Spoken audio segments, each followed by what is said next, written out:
मौनत्व में मानते हैं कि आपके ऊपर सरस्वती माँ की ऐसी कृपा है। जब आप बागेश्वर धाम पहुंचे यज्ञ में, जैसे कि सबको पता होगा, बागेश्वर धाम सरकार के यहाँ पहुंचे थे कल पवन सिंह। पवन सिंह के बाद अक्षरा सिंह रात में पहुंची, यानी सुबह में पवन सिंह पहुंचते हैं दोपहर में, और पवन सिंह जब चले जाते हैं फिर रात में अक्षरा सिंह का प्रोग्राम वहाँ पे होता है।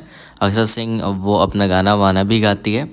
बड़े वाले चैनल पे मैंने अपडेट दिया था, बाकी सभी लोगों को पता ही होगा। और मनोज तिवारी भी वहाँ पे होते हैं, लेकिन पवन सिंह दिन से ही निकल गए होते हैं, क्योंकि पवन सिंह को पता होगा शायद कि आज रात अक्षरा सिंह आने वाली है, इसलिए पवन सिंह दिन में ही निकल गए और रात में अक्षरा सिंह पहुंची। लेकिन दिन के समय की बात करें, जब पवन सिंह वहाँ पे अवेलेबल थे तो बाबा के साथ कुछ फोटो वीडियो वायरल हुआ। पवन सिंह ने भी खैर अपने इंस्टाग्राम पे अपलोड कर रखा है एक वीडियो को। उसका तो बागेश्वर धाम के यहाँ पवन सिंह का कोई चर्चा ही नहीं हुआ, लेकिन एक वीडियो सोशल मीडिया पे वायरल किया जा रहा है जिसमें देखा जा सकता है पवन सिंह को लेकर बाबा शायद कुछ बोल रहे हैं। लेकिन मुझे लगता है कि पुरानी वीडियो है। आप सबको क्या लगता है, अपनी बातों को जरूर लिखें।